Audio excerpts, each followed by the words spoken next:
श्रीपाद बाबान की जय। सद्गुरु सच्चिदानंद रामदास बाबान की जय। गुरुर ब्रह्मा गुरुर विष्णू गुरुर्देव महेश्वरा गुरुर साक्षात परब्रह्म तस्मै श्री गुरुवे नमः। तैसा हृदयामध्ये मी रामू असता सर्व सुखाचा आरामू का भ्रांताशी कामू विषयावरी। प्रस्तुत प्राप्त प्रसंगी प्रवचनासाठी घेतलेली ओवी ज्ञानेश्वर महाराजांच्या ज्ञानेश्वरी या ग्रंथातील 9व्या अध्यायातील आहे। आता असं झालं माझं की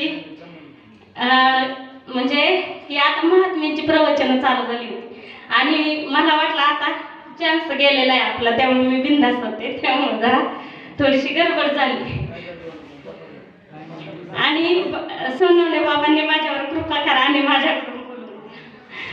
तर आता विषय असा येतो की बाबा प्रवचन आणि कीर्तन किंवा हा सत्संग मेळावा हे कशासाठी ठेवायचा आहे हा मुख्य विषय। मला आतापर्यंत मी परमार्थामध्ये आलेली मला वाटतं 2014 पासून मी परमार्थामध्ये म्हणजे खऱ्या परमार्थामध्ये शिरलेली। तशी जन्मापासून माझे आई वडील माळकरीच आहेत, त्यांच्या गावामध्ये माळ आहे आणि परमार्थ तसा मला पहिला माहीतच होता काय म्हणजे साधू संतांची वचने मी ऐकलेली होती पण त्याचा बोध झालेला नव्हता, म्हणजे काहीच कळत नव्हतं।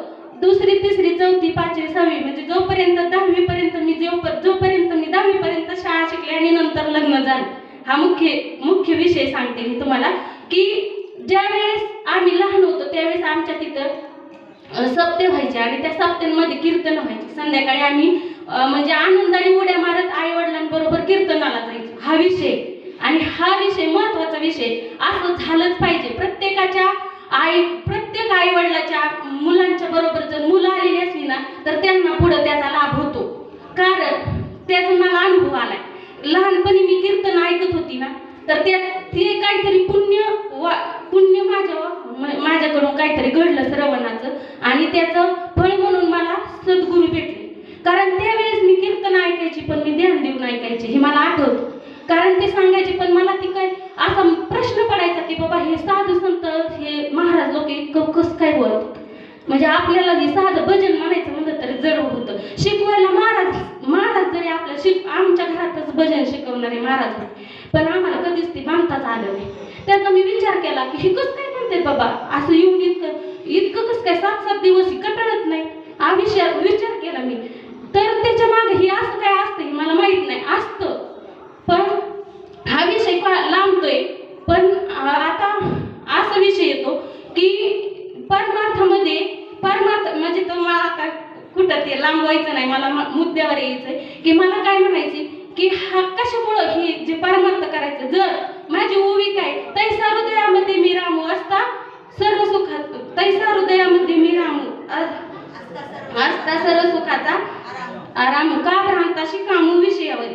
आता आपल्याला भ्रांत झाली कशाची विषयाची भ्रांत झाली आणि विषयाची भ्रांत झाल्यामुळं जीव काय करायला लागला मी आणि माझं असंच बोलायला लागला। आता आपल्याला सुद्धा सद्गुरू भेटले नाम मिळाले पण काय बोध झालाय का हा आपण करावा विचार तरावा या पार भवसिंधू।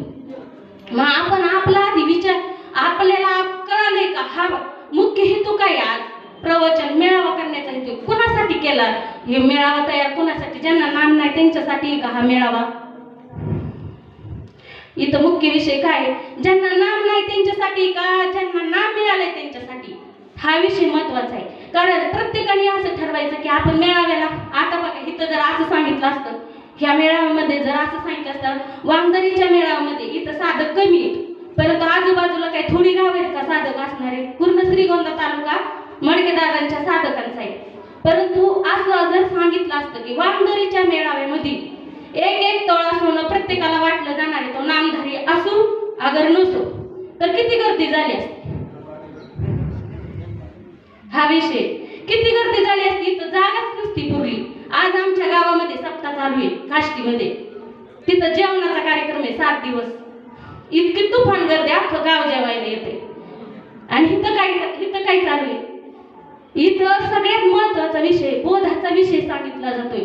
तुम्ही महत्त्वाचा विषय म्हणजे जन्म मरणाच्या फेऱ्यातून मुक्त व्हायचा हा विषय इथं सांगितला जातो. प्रत्येकाला माहिती, पण त्याचा निश्चय हेतू होतो.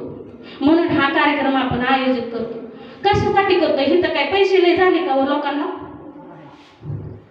त्यासाठी करतो का आपण? हा नाही, पैसे झाले त्यासाठी नाही. ज्यांनी घेतलंय ते निश्चितच बोधाला जावा, प्राप्त व्हावा. त्यांना हा बोध निश्चित स्वरूपात त्यांना त्या मार्गाने ते तिथपर्यंत पोहोचावा. म्हणून आपल्याला हे सारखं सारखं करायचंय. जर नाही केलं तर काय गत होईल आपली? त्या हाताला येऊन सुद्धा आपल्याला मिळणार नाही, आपण तिथं पोहोचणार नाही. हा विषय, मुख्य विषय हा आहे की बघा, तुम्हाला एक गोष्ट माहिती आहे, सगळे इथं ज्ञानी मंडळी, महाराज सगळे बसलेले, सगळे साधक, ते पक्षासारखं झालं नाही पाहिजे आपल्याला. आपलं ती पक्षाची गोष्ट सगळ्यांना दृष्टांत माहिती की ती पक्ष असतात आणि त्यांना एक साधू जंगलातून चाललेले असतात बघा. आणि साधू जंगलातून चाललेले असताना त्यांना असं दृश्य दिसतं की शिकारी येतो आणि जाळ टाकतो. त्या जाळ्यामध्ये सगळे पक्षी येतात, अडकतात आणि त्या शिकारी त्यांना तिथून म्हणजे त्यांना फसवून घेऊन जातो आणि त्याची शिकार करतो बघा. तर त्या साधूला दया येते.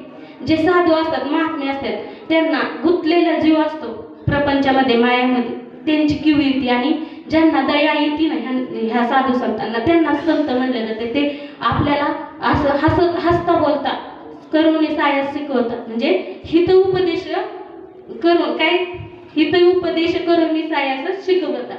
असं ते आपल्याला त्यांच्या कलेने, म्हणजे आपल्या कलेने घेऊन त्यांना ती आयडिया आलेली असते की त्यांच्या ते आपल्याला आपल्या भाषेमध्ये ते समजून सांगतात. मग ते एका जंगलामधून चाललेले असतात, त्यांनी ते दृश्य पाहिलं आणि त्यांना त्या पक्ष्यांची दया आली. तर पक्ष्यांची दया आल्यावर त्यांनी ठरवलं की ह्या जंगलात जेवढे कोणी पक्षी असतात त्यांनी सगळ्यांनी म्हणजे मुक्त झालं पाहिजे, असं त्यांना तळमळ वाटायला लागली. आणि मग त्यांनी काय केलं, ते साधू होते, साधूंना सिद्धी प्राप्त असते आणि त्यांना त्यांना अशी एक सिद्धी होती की ते पशुपक्ष्यांबरोबर बोलत होते, चर्चा करत होते, संवाद करत होते. आणि ते असं झालं की त्यांनी त्या पक्ष्यांसंग संवाद साधला आणि त्यांना म्हणले की सगळ्या पक्ष्यांना बोलून घेतलं आणि त्यांना म्हणले, मी तुम्हाला एक मुक्तीचा मार्ग सांगतो. तुम्हाला मुक्त व्हायचं असेल तर तुम्हाला माझं ऐकावं लागलं. आता मुक्तीचा मार्ग म्हणजे त्यांना भीतीच होती ना की तो शिकारी कधी येत होता, कधी जाळ टाकायचा, दाणा टाकायचा आणि पक्ष्यांना त्या जाळ्यामध्ये अडकून घेऊन जात होता. तसंच मग साधूंनी काय केलं की त्यांना सांगितलं, तुम्हाला मुक्त व्हायचं का? आधी विचारून घेतलं, मुक्त व्हायचंय का, इच्छा पाहिजे ना प्रत्येकाची. त्यावेळेस ते पक्ष्यांनी उत्तर दिलं की हो, आम्हाला मुक्त व्हायचंय. त्यांची पण इच्छा होती आणि साधू पण समर्थ होते सांगून, त्याच्यामुळे ते योग त्यांचा जुळून आला. आणि मग आता चर्चा चालू झाली. सांगितलं साधूंनी सांगितलं की बाबा, मी तुम्हाला आता मी एक मंत्र देणार आहे आणि तो मंत्र तुम्ही जसेचा तसा पाठ करायचा आणि त्याचं आचरण करायचं. ते कुठं पण चुकून द्यायचं नाही आणि माझ्या मागं म्हणा बरोबर. तर असं सांगितलं. मग त्यांनी सांगितलं, शिकारी येईन, जाळ टाकीन, दाणे टाकीन, दाण्याला कुणी बोलायचं नाही, जाळ्यात कुणी अडकायचं नाही. अशा पद्धतीने 2-4 वेळा म्हणून घेतात. पक्षी पण म्हणतात, शिकारी येईन, जाळ टाकीन, दाणे टाकीन, दाण्याला कुणी बोलायचं नाही, जाळ्यात कुणी अडकायचं नाही. असं एकदम पाठच होतं ती. आणि पाठ झाल्यानंतर सुरू त्या साधूंनी सांगितलं की काही करताना तुम्ही कुठं बी गेलात आलात तरी तुम्ही हे सोडायचं नाही म्हणायचं आणि काय करायचं, ह्या मंत्राचा जप चालू ठेवायचा. मग त्यांचं ते कामच चालू झालं. आता साधू भेटले म्हणल्यावर कृपा झाली आणि ते तसं करायला सुरुवात झाली. ते मंत्र म्हणायला सुरुवात झाली त्यांची आणि असे 2-4 महिने उलटून जातात. मग त्यांचं ते एकदम गोकणपट्टी म्हणजे ते झोपेत बी म्हणत होते. काय होत होतं, झोपेत बी मंत्र चालू होता. आपला कसा असतो तसा रात्रंदिवस त्याचाच छंद लागला. आणि एक दिवस काय होतं, शिकाऱ्याच्या लक्षात येतं, चला आता शिकार केली पाहिजे. आपल्याला शिकार केलेली बरेच दिवस झाले, त्याला काही राहत नाही, ते येतो. तर पक्ष्यांचं त्याला ऐकायला येतं, चाललंय शिकारी जाळे टाकी, दाणे टाकी, दाण्याला कुणी बोलायचं. आता शिकारी म्हणायला लागला, ही तर लय शहाणी झाली बाबा, आता काय करायचं. हे तर अगोदरच काय करायला लागले ते, म्हणजे आता शिकारी जरा थोडासा प्रश्नातच पडला. म्हणजे त्याला वाटायला लागला आता ही काय माझ्या सहजासहजी जाळ्यात अडकू शकत नाही. मग आता काय केलं पाहिजे तर बघूया, ट्राय करून तर बघू. आले तर आले, फसले तर फसले, तेवढंच आपलं शिकार तर साधून जाईल. जाऊ द्या, चला. मग आता त्यांनी काय केलं, प्रयत्न चालू, शिकाऱ्यांनी प्रयत्न केला, जाळं टाकलं, पक्षी जाळे टाकले, दाणे टाकले, सुरुवातीला दाणे टाकले. पक्ष्यांनी पाहिलं, दाणे टाकताच क्षणी पक्षी लगेच शिकारी येईन, दाणे टाकीन, चालू त्यांचं. शिकारी येईन, दाणे टाकीन, दाणे टाकले की पक्षी येतात, दाणे टिपतात. शिकारी जाळे टाकतो, जाळे टाकले की लगेच दाणे टिपतात आणि त्या जाळेमध्ये अडकतात.